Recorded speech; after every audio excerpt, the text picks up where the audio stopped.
Welcome. Welcome to the Ministry Forum podcast, coming to you from the Center for Lifelong Learning at Knox College, where we connect, encourage, and resource ministry leaders all across Canada as they seek to thrive in their passion to share the gospel.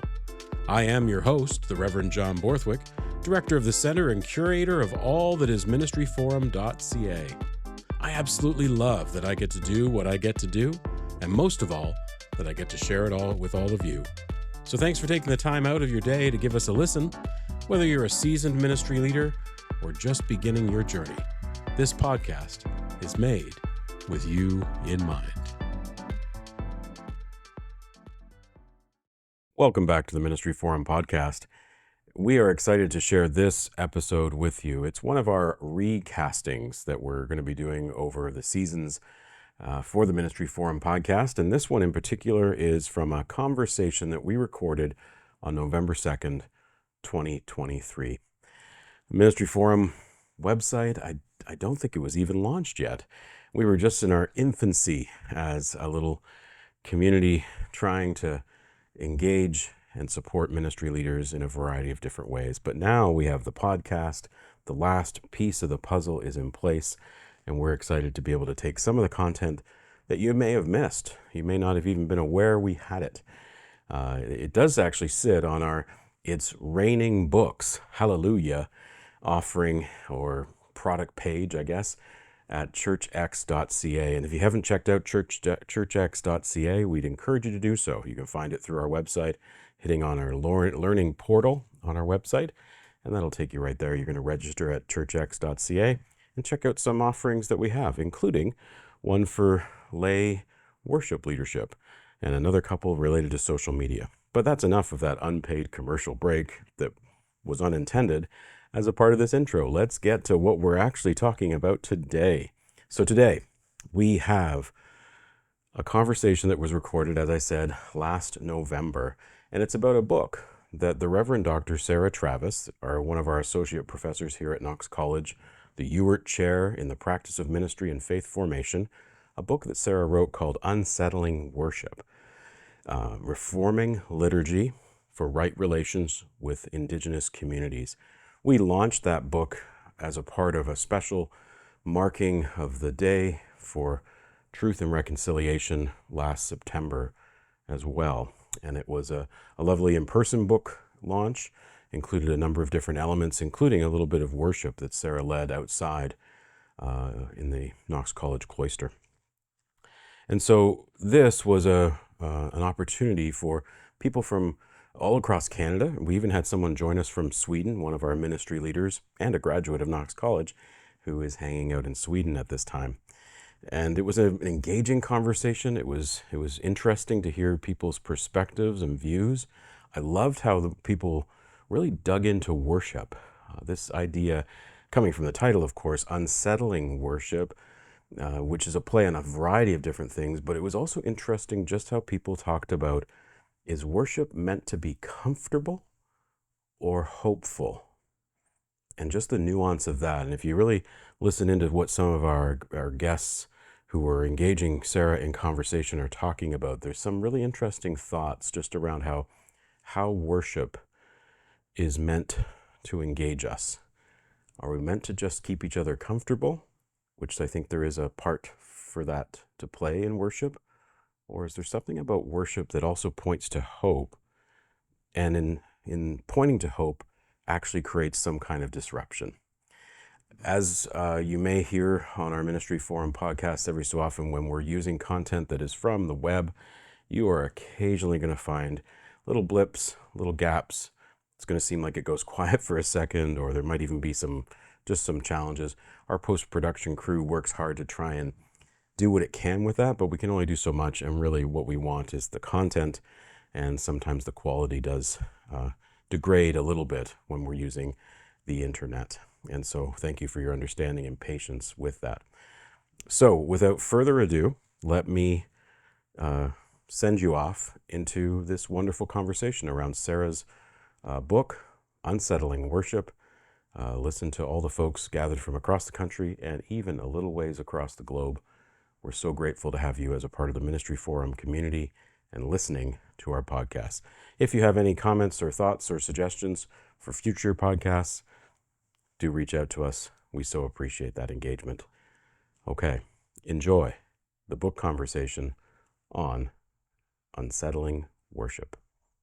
Well, welcome everybody to the Ministry Forum's hosting of the virtual book launch. We had an in-person book launch at Knox College about the end of September, but this is our kind of virtual book launch of Sarah Travis's book, Unsettling Worship, Reforming Liturgy for Right Relationships with Indigenous Communities.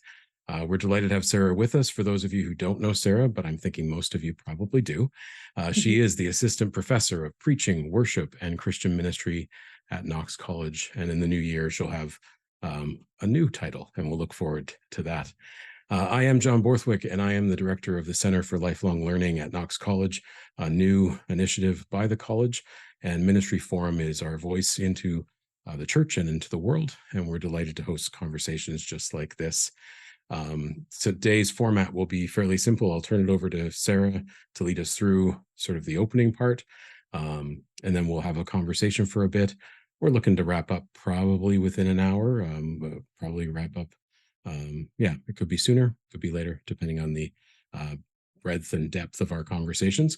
If you've registered today and you are not with us, but you'll be watching this later, you're going to get the recording, which you're going to be able to see. We'll also create it as an audio, and there'll also be a transcript as well. We'll send it as a Dropbox folder, maybe today, tomorrow, or a couple days later, and you'll be able to see it then. Thank you so much for everyone joining us from across the country and even across the world. Today we are delighted to have a guest from Sweden and guests from Western Canada, as well as Ontario. So, Sarah, I'll turn it over to you. Great. Thank you. Thank you all for being here. This is so exciting. I want to begin by acknowledging the land.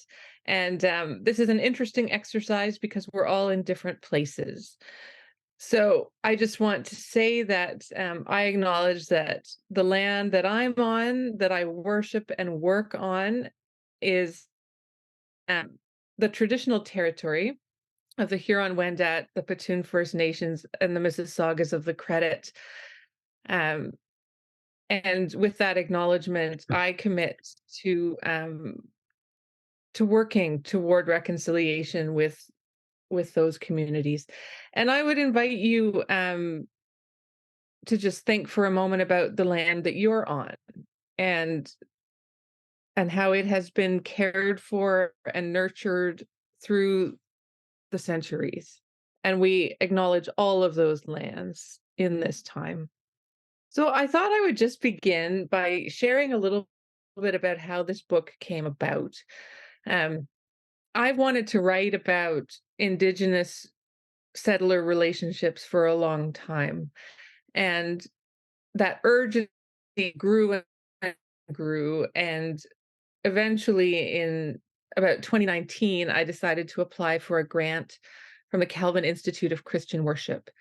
And I received this grant to write about settler-Indigenous relationships in terms of worship. And I honestly didn't know exactly where that was going to take me. Um, and as I began my research and my reading, um, the discovery of the children's bodies happened in Kamloops and other places, and it really caused me to wonder, how on earth do we talk about these things in the pulpit and in worship? How do we have to say something. So how do we address those broken relationships in worship? And that started to evolve, that question. And I'll read a little bit from the book in a few minutes that will really target the kind of questions that I was asking. But the urgency has not diminished with time. It's gotten more and more urgent. And so this book is meant to be a contribution to a conversation. And I'm really hoping for some vigorous critique of what I've written, because I think it's that kind of book where it needs to be part of a much broader conversation. So I worked with a team of people, and Jermaine Lovelace is here, and he was one of those people. Um, Brian Fraser and Laurie Ransom and Margaret Mullen were the other members of that group, and they really um, supported me and challenged me, and they all read the manuscript and commented on it. And we were even able post pandemic to get together and share our thoughts and have wonderful conversations. And so I'm so grateful to that group, and they deserve credit in terms of the publication of this book. And it's been a wonderful experience. So Lori Ransom read some words at the in-person book launch, and John is going to read those for us now since Lori was not able to be with us. So these are Lori's words and not mine, but I'll try to read them and maybe translate them if in case there's references to Lori that obviously don't fit with me, but I'll do my best. Some opening remarks for Sarah's book launch by Lori Ransom. I'm not only honored to have been asked to speak today, but also to have been asked by Sarah to journey with her and with other Indigenous and settler Presbyterians as her idea for this book, Unsettling Worship, germinated and grew. Congratulations, Sarah. It's a beautiful and rich book. I read a draft about a year ago and returned to the draft in preparation for today and found myself thinking, did I read this material before? It's so fresh. I'm seeing new things and getting new insights. Wow, this is such a great book. My reaction tells me that other readers are likely to have a similar reaction and find that they will want to return to Sarah's work again and again as a resource for and meditation on worship. This is a deeply reflective book. Sarah examines each and every element of worship like a forensic scientist, carefully reflecting on why we do the things we do, how we do them, and perhaps most importantly, what attention must be paid to how members of the worshiping community, in their diversity, may respond to different aspects of worship because of their diversity, and why attention to decolonization is so important. For me, this is not only a book about decolonizing worship and decolonizing the theologies that are expressed through worship, but I also noted that in writing about the need to decolonize worship and theology, Sarah is in fact engaging in an act of repentance as a Christian leader. I say this reflecting on how, for many decades in this country, Indigenous ways of worshiping Creator were banned in Canadian law, not least because Christian leaders wanted it so. Indigenous peoples' ways of relating to Creator were under attack, and sadly, in some places, their ways of worship are still under attack. As Christians, I don't think we reflect deeply enough on the violent attacks suffered by Indigenous peoples for so very long on how they go about relating to their Creator God. This attack on how they relate to Creator is a deep facet of the historical trauma felt intergenerationally by the Indigenous community. And Sarah takes time in Unsettling Worship to unpack the meaning of that trauma. And of course, the trauma of residential institutions, which we reflect on this day, since Lori was speaking on the National Day for Truth and Reconciliation. And the ongoing trauma for Indigenous communities as new information with respect to deaths and unmarked graves of Indigenous children continues to be uncovered. Even this week at Carcross in the Yukon, and last week by the Solo First Nation in British Columbia. Sarah also recognizes the very different but also significant intergenerational trauma experienced by settlers, which needs attending to. As settlers strive to reconcile what was done to Indigenous peoples with their own family, community, and nation stories and understanding of themselves. Sarah does so beautifully and lovingly.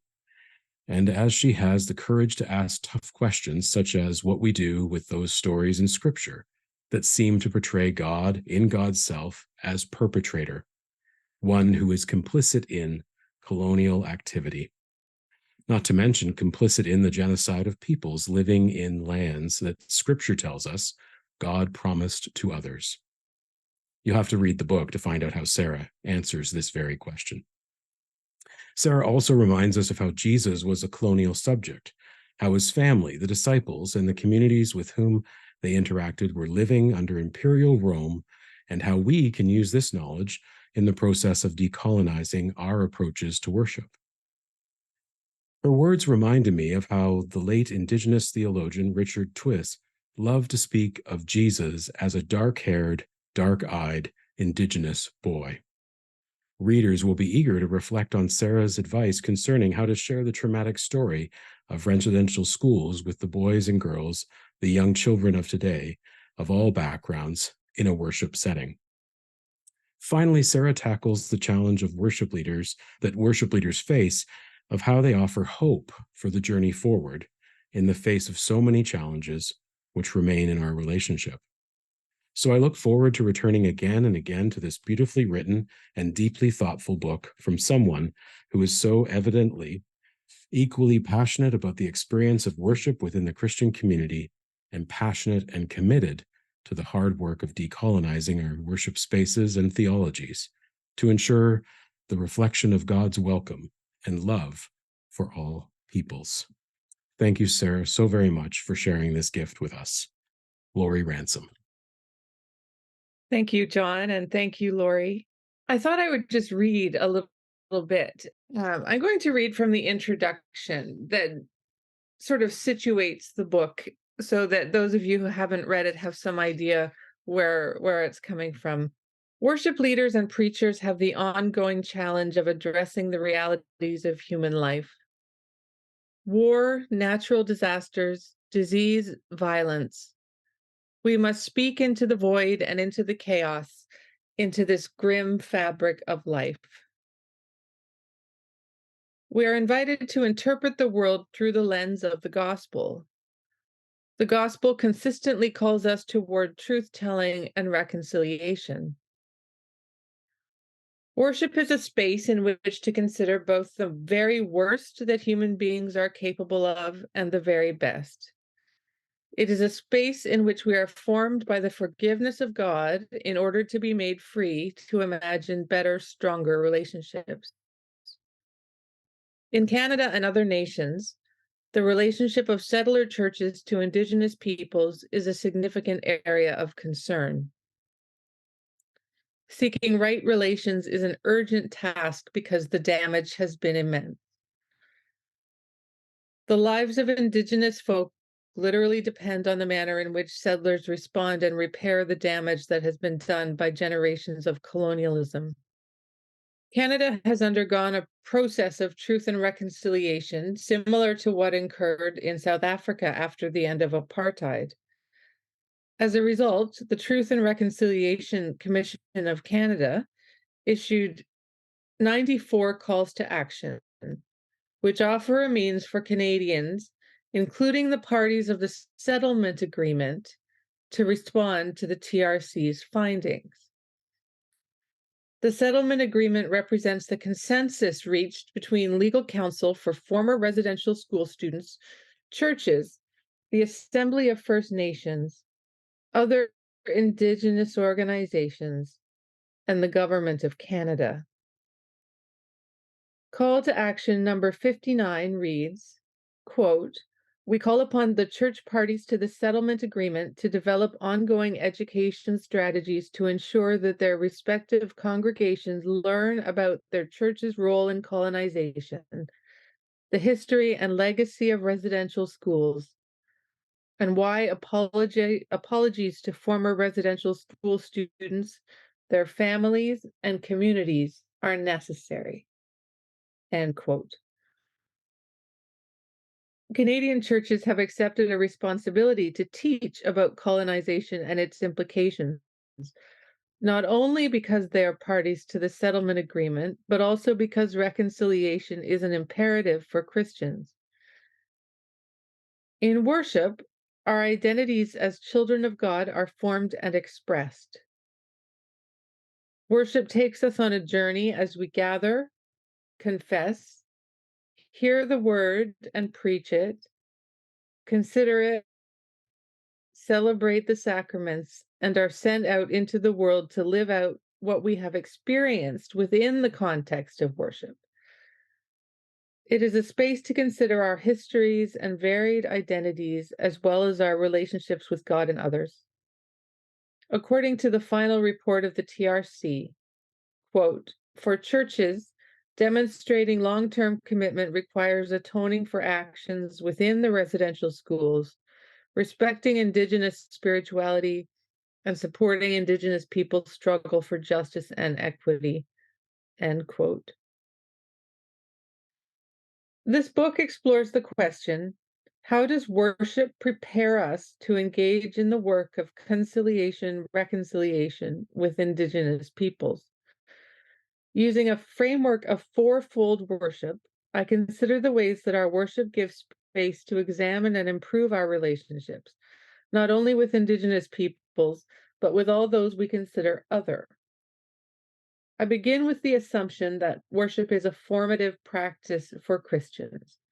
It shapes us in particular ways to be sent into the world as ambassadors of reconciliation. Christians often come to worship to feel better or more comfortable. The great challenge of decolonizing worship is that it will make us uncomfortable. Worship is designed to unsettle us. We should be disturbed by the word of God. Reconciliation is a word that should disturb us because it requires leaving behind comfortable spaces and entering into relationships that are fraught because of historical and contemporary colonialism and racism. None of this is easy. God's word and activity in worship are disruptive. They interrupt our systems and our plans. So that's where I'm coming from. Um, and at this point, I want to open up the conversation. So, some of you have read this book, and I'd love to receive your questions or your comments. And also, a couple of questions for us to consider together. How can you imagine using this book in your worship context? And then the bigger question of what now? Having started on this journey, what happens next? What are the options for worshiping communities? So I'll open it up. I, I just want to say thanks again to Sarah for pioneering this work, and I deliberately use that word um, pioneer because not only because of the context that I was born in, raised in, and also churched in, but also because of the fact that I have also come to a context where I have had, you know, what I would call severe unease about the disconnect between worship and God's people, and how worship in a way had become the disconnector, that we worship because it makes us comfortable, and not that it draws us into that which worship is supposed to do. And as you read again your introduction, it sort of raised some goose pimples in my, on my own skin, because I believe that that should be the reason why we worship. That worship should not be the place where we come to, feel good. We feel good and go home. That is the perfect recipe for the death of the church, the death of worship life, and also the death of Christianity, any Christian life. Comfortability. And I believe that what the book does, Reverend Sarah, is that it really draws us into doing some difficult things, stepping over some very difficult barriers that have been there for too long. And I mentioned the pioneering work that this book does. I've already introduced it to some members of the Moravian Church in the West Indies who are, explorers, and have been trying to explore for a long time just how to break the the Europeanization of worship in our churches. I grew up in a Moravian church that all we sang were European songs. We prayed some prayers with language that we didn't even understand, and that's what we grew up in, and grew up with. As a young pastor, I struggled with these liturgies and litanies, that had some very deep European language that people read but had no connection with, and I would have sat on several um, rewriting of hymnal committees, and to see the finished product that they came up with. It was the same thing. It was a regurgitation of the same kind of language. And I said to myself at one point, this just does not make sense. At some point or other, people are going to come to a place where they feel disconnected from God because we have nothing in our own language.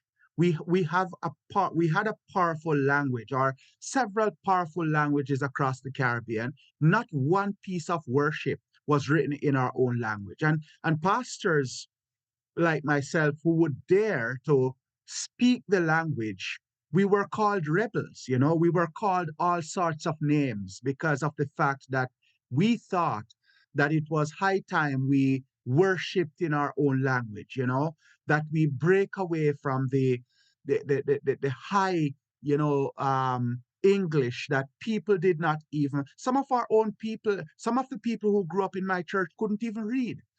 And when I went to Northern Ontario, I met people. I met people in the on the reserves and also at the fellowship center there. They reminded me so much of people in my home church because they could not read the English language. They could not understand the English language. And how now do we get these brothers and sisters to worship so much so that worship is meaningful to them? So I thank you again for this work, and I will do my own bit. I have done some work already to introduce it to, people in a context in the Caribbean that I think they, and although it's not contextual to the Caribbean, it is addressing, and this is one of the great parts of the book, uh, Sarah, that it's addressing worship in a way that I think wherever you go, whether in the West Indies or Europe or Africa, that it deals with worship in a way, in a very contextual way, that we'll be able to apply it wherever we are. So thank you again. And I feel very honored. I feel so honored to have been able to sit with you and also just to share my own humble thoughts, and that you have come up with this great piece of work, from the sharing that we would have done in the way back in the summer last year. Thank you so much. Thank you, Jermaine. It was such an honor to journey with you, and I'm so excited to know that this has other applications, that it's relevant in other contexts. That's so good to know. I haven't read the book yet, Sarah, so sorry about that. But That's okay. it's coming. It's sitting there in my order list. I've started reading the ebook, and then I thought, okay, I've got to get the actual physical book here, because I want it there in front of me. And I'm just thinking about, and the answer might be just go finish the book, Matt. Go and finish reading it. But I'm wondering about this idea of like people being comfortable in worship. And I know, like, I've kind of thought about that a bunch over the last 20 years of ministry, and used to be pretty cynical, I think, about, well, are we just trying to make people feel okay? But especially in the last few years, part of me has said, yeah, I actually do want to help people feel okay once a week, because the other 6 days a week, they feel awful. So I feel like there's a bit of a tricky balance there, of figuring that out. At the same time, I think this is really critical. For us in Winnipeg, this is incredibly critical. we've had conversations. We were doing land acknowledgements in our service in our church pretty early on, when that was first being talked about. And,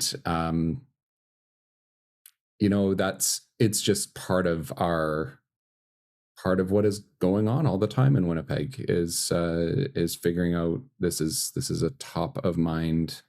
It's a top of mind people. I think it's something like 1 in 5 people living in Winnipeg are Indigenous in some form in their ancestry. So that's a huge amount of the population.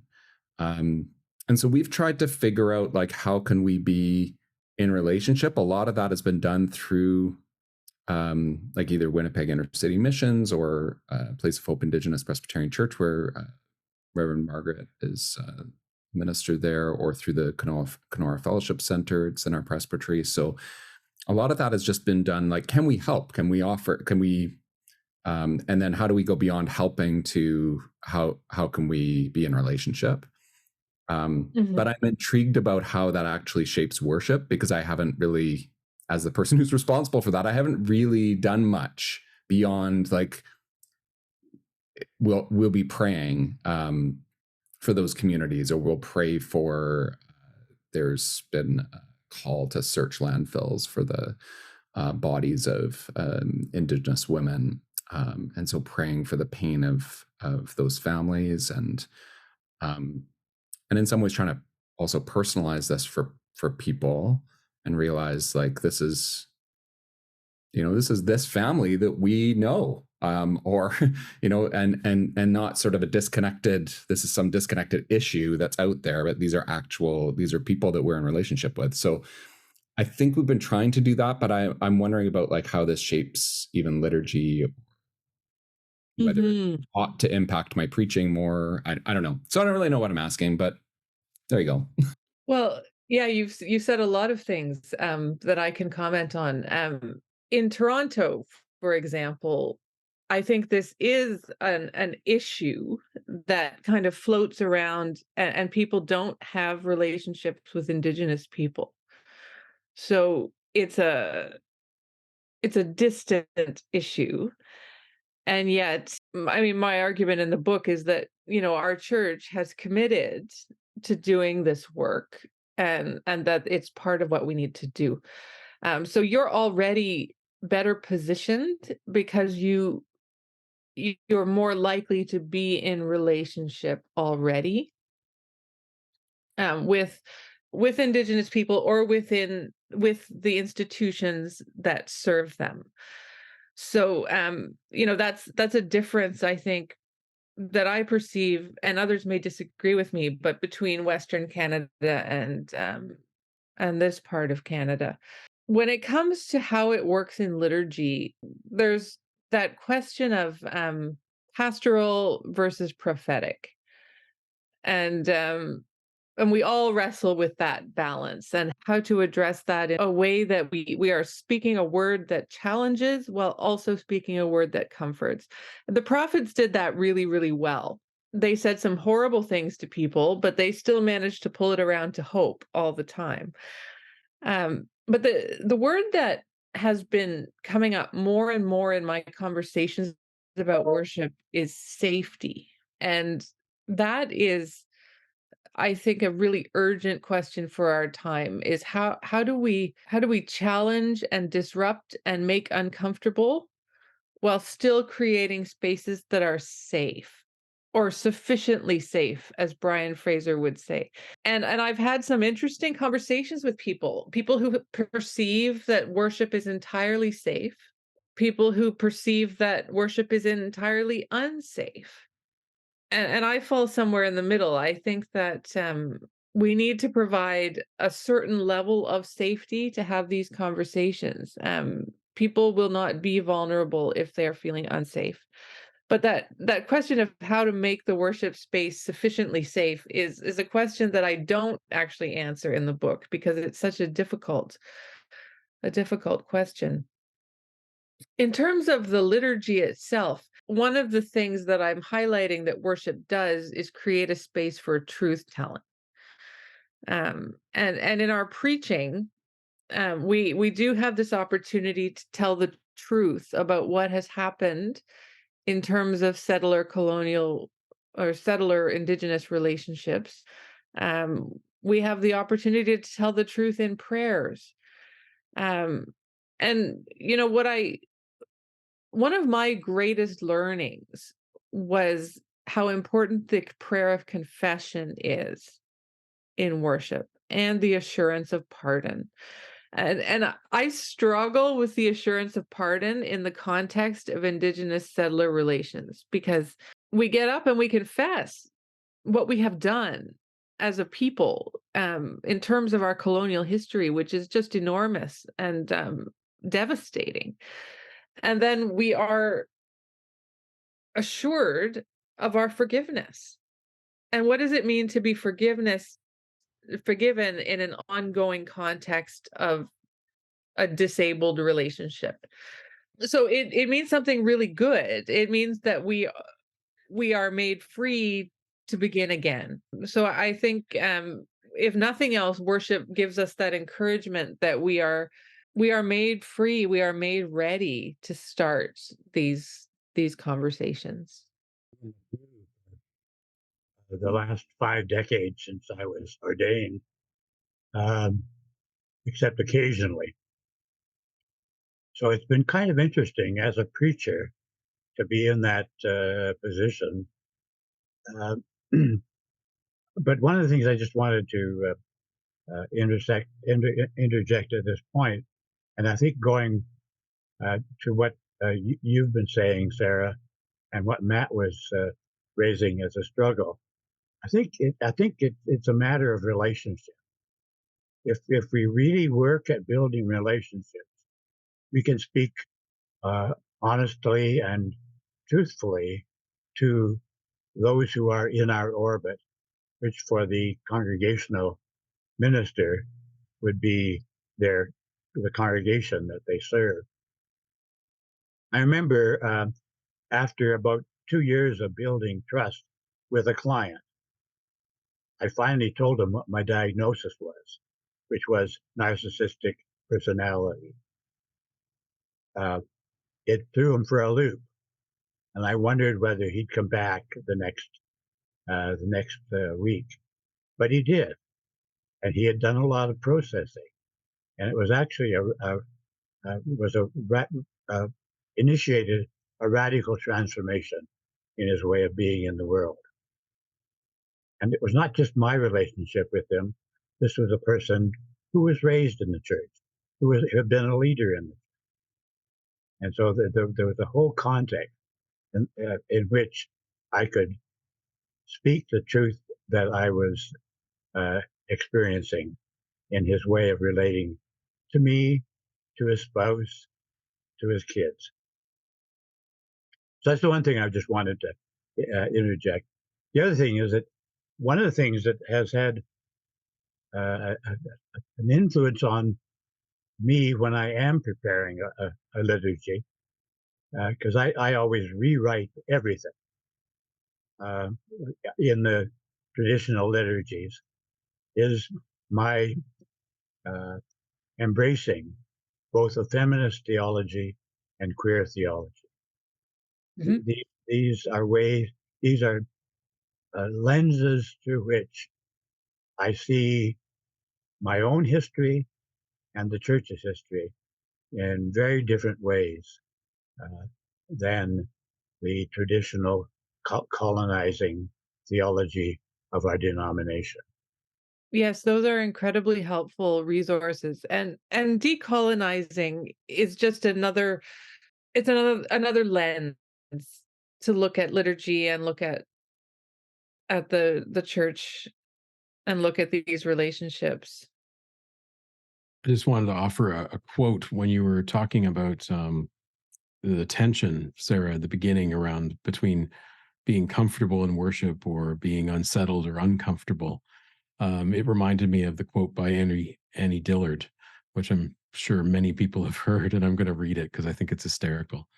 Annie Dillard says, "On the whole, I do not find Christians outside of the catacombs sufficiently sensible of conditions. Does anyone have the foggiest idea of what sort of power we so blithely invoke? Or, as I suspect, does no one believe a word of it? The churches are children playing on the floor with their chemistry sets, mixing up a batch of TNT to kill a Sunday morning. It's madness to wear ladies' straw hats and velvet hats to church. We should all be wearing crash helmets. Ushers should issue life preservers and signal flares. They should lash us to our pews, for the sleeping God may wake someday and take offense, or the waking God may draw us out to where we can never return. I think that speaks to both the comfort and discomfort, and as well as the safety or a safe space that worship might be. It certainly does. I love that quote. And I think one of the realities that I want to highlight about this book is that it assumes that worship is powerful, that we are shaped by the language that we use, by the images that we hear.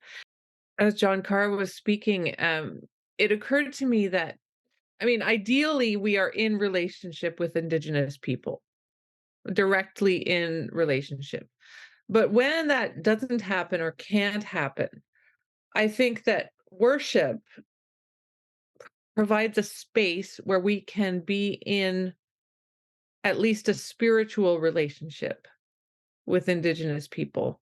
And what that means is I think, it's really great that we celebrate the National Day for Truth and Reconciliation, or Indigenous Peoples Day, and we sometimes address those in worship. And that's really great and really important.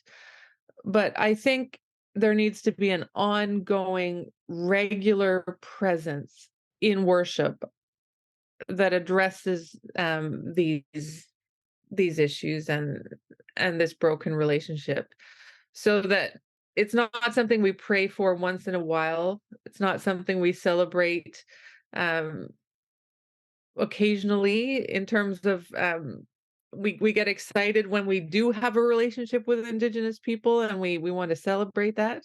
But we need to do it on a much more regular basis. In worship, we have this opportunity to encounter God in a way that we don't encounter God anywhere else. And we have an opportunity to encounter other people in this strange sort of logic of worship that brings us into proximity with others. I intend to purchase the book. Do you get into, so this may be a very simplistic question. Do you get into leading a congregation through how to change its worship or alter the worship practices to be more sensitive to the issues that you're raising? That's my first question. Then there's a follow-up.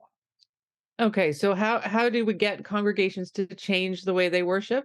It's not something that I address directly, but it's an excellent question. I think we need to do more education about worship in general, and I also believe that I mean, for various practical reasons, worship has become the minister's job.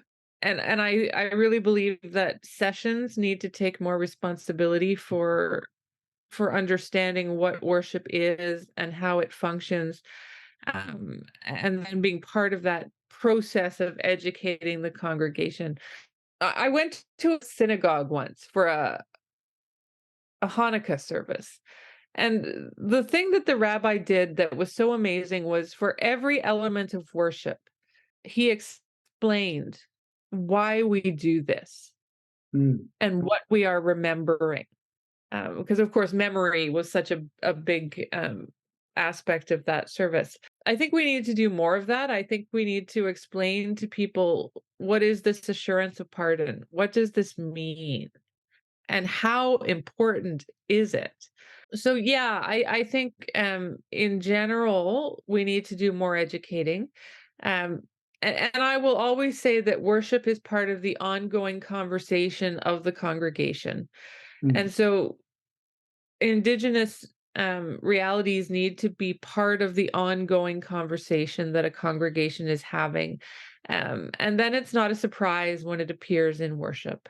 Yeah, I think you answered the second question, because as a retired minister, I'm uh, although most of my experience as a retired minister doing pulpit supply, I do it from anywhere for a couple of weeks to 4 weeks, and I think you just answered the question. Before I begin, I think I would talk to the interim moderator about this, and then say, let's meet the session and talk about uh, about what we're doing in worship, and as you say, educate what we've done, and then move from there. Because Mhm. I'm often inheriting an order of service that even I'm a little confused about. Yes. So it wouldn't hurt them to say, okay, and as a newcomer, go in and say, so why exactly are you doing this? And Right. that would be a fun hour just there. And then, okay, so thanks. I think a couple of questions. I, my context most recently has been quite different. I have been mostly preaching in outside of Canada. So, and I do talk about residential schools and the story of the Presbyterian Church in Canada. And I also do academic research on these things. But in terms of preaching and leading worship, the question that I have, I mean, something I've been thinking about is the gap between what we say our worship is and the history that we have. Hmm. Because I think of growing up in Cambridge, Ontario, the history that I was told about that area, that I was taught at schools, is entirely different than the real history. Has no, because I mean, one would hope it's different now, but there was very little about Indigenous people from the area, and the sense of Indigenous peoples being the past, a prehistory, not really there, even when Six Nations is just down the river. um, and so so we have a liturgy that has grown up with a certain view of history Hmm. that Hmm. does not how do we acknowledge the untruth of our history? Do you talk about that? That's the first question, and I'm not sure which one's easier. The second question is there something that could be said in all of this about the difference between comfort on one hand and hope on the other? Wow. Yeah, I had the same experience as you did. We were probably in school at a similar time in Ontario, and we learned about the benign pioneers who came and settled the land. And then we did learn about the Indians and how they used every part of the bison.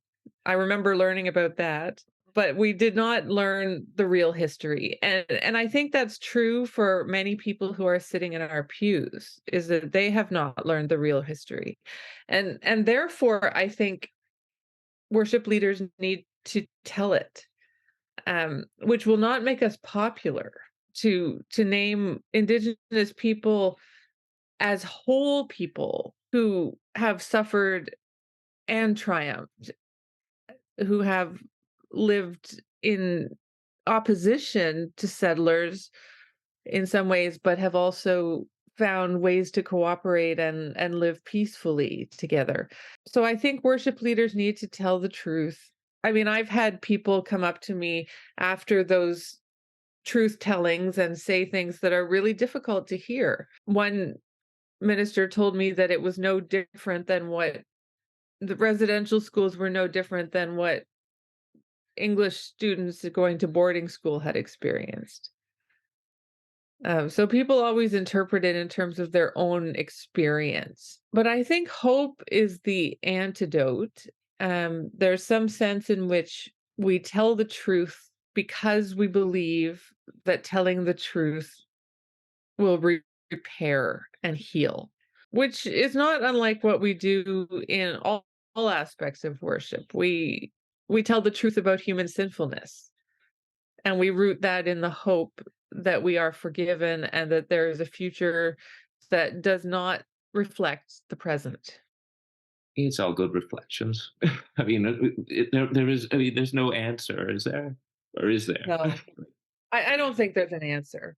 I think it's a hard time to be a preacher, and we're seeing this more and more in terms of what's happening in the world right now. How do you tell the truth when the truth is so convoluted? And that's part of the challenge of preaching about indigenous realities, is that it's a complicated history. And I guess what I want to do is avoid a flat telling. So how do we bring these experiences and realities to life in our preaching, for example? How do we tell the stories of Indigenous people as whole people? I was just gonna say, I feel like we're probably all preaching to the choir here. This is really important. This is what I wanted to say. I think our presbytery sent an overture to General Assembly last year, and I don't want to make it sound like Winnipeg is all sunshines and roses. It's not. Like, building relationships is always difficult, no matter who you're talking about. And so, and it's been a really, really long road within our presbytery in the midst of massive decline in congregations, trying to figure out how do we continue in good relationship with our Indigenous communities, and then just feel like we're stumbling on that and not really doing well with those building relationships anyway. What I wanted to say is there's very little money in Winnipeg in the Presbyterian Church, and there's massive need in Indigenous communities. Like, and if you look at, say, the nationally recognized Indigenous ministries in Canada for the PCC, they're all, Kenora is the farthest east, and it's all west of there. And, you know, other than maybe Hummingbird Ministries in Vancouver, most of those are in places where there's not a huge dollar base of support in those localities. And so it makes a big difference if there are churches, particularly in Ontario. There's a way bigger Presbyterian population. But if these issues are actually talked about in those places, it can actually make a real difference to the ministry that's being done amongst Indigenous communities and how those are supported, even financially. So all of our Indigenous ministries are hopelessly underfunded, which is tragic.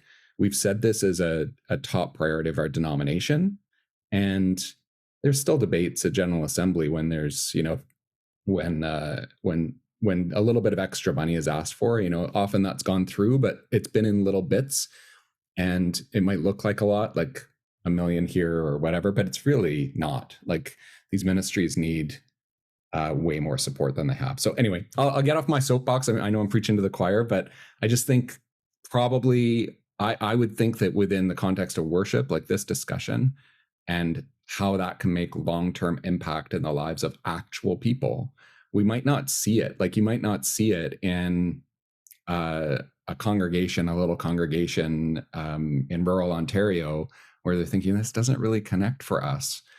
But as part of the wider denomination, like that can actually have real effect on the ground for people who are in great need, that our denomination has said, like, we've done wrong and we need to be walking alongside these folks. So anyway, I think this is a great conversation because it's so important that this needs to be into the worship life of our congregations for it to ever have lasting change. And I would say that it's so important that our worship relates to material well-being.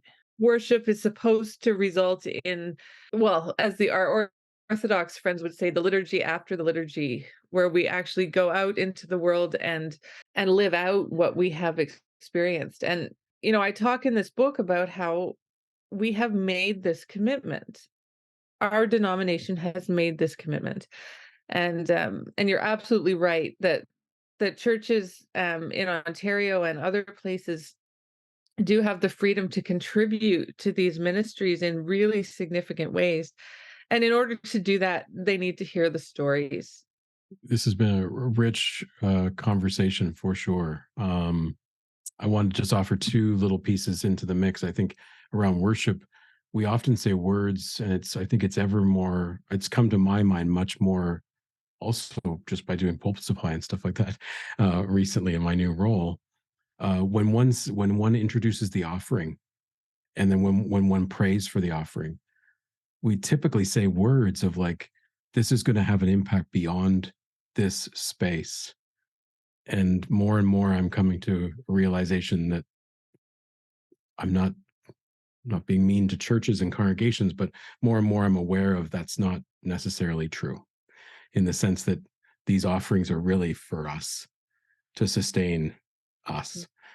And I think worship was meant, the fourfold nature of worship was meant to encourage us to give of ourselves fully, not just for here, but beyond, as a part of worship. And I loved what you said about that spiritual connection, that sort of transcendent connection through worship to other people, either whether it's our ancestors or whether it's people yet to come, or whether it's the tangible reality of people around the globe, for sure. The other thing I just would want to put out there around hope. I sometimes wonder around hope that for some that look like me, that tick boxes of privilege, hope isn't something that one has had to live with maybe as much as others. And I think the more we hear voices of people who are living in situations that are far different from the colonizers, the more we hear the ways in which people find hope in the midst of such challenging situations that one might look upon. We see that so often in the biblical text. And I think the more we listen to the voices of hope that exist out in the world, in other voices, in other realities, in other peoples, I think maybe that's how we'll begin to learn what hope actually looks like. Because I'm not sure 100% that the privileged white people often know what real hope looks like. It's a play on Paul's understanding of what real hope looks like. Yeah, fascinating. Sarah, any final comments as we wrap up? I'm just reflecting on what you have said. I think privileged people often interpret scriptures of hope in an eschatological way, that someday there will be this new reality. And I think worship calls us into a space that recognizes that new reality is now, and that we need to pay attention to the material well-being of all people, that we need to pay attention to real bodies and the impacts that our words and our hope or lack of hope have on other people. Thanks for joining us today on the Ministry Forum podcast. We hope today's episode resonated with you and sparked your curiosity. Remember, you're not alone in your ministry journey. We're at the other end of some form of technology, and our team is committed to working hard to support your ministry every step of the way. If you enjoyed today's episode, tell your friends, your family, your colleagues. Tell someone. Please don't keep us a secret. And of course, please subscribe, rate, and leave a review in the places you listen to podcasts. Your feedback helps us reach more ministry leaders just like you. And honestly, it reminds us that we're not alone either. And don't forget to follow us on social media at Ministry Forum on all of our channels. You can visit our website at ministryforum.ca for more resources, keeping up with upcoming events, and ways to connect with our growing community. Until next time, may God's strength and courage be yours in all that you do. May you be fearless, not reckless, and may you be well in body, mind, and spirit, and may you be at peace.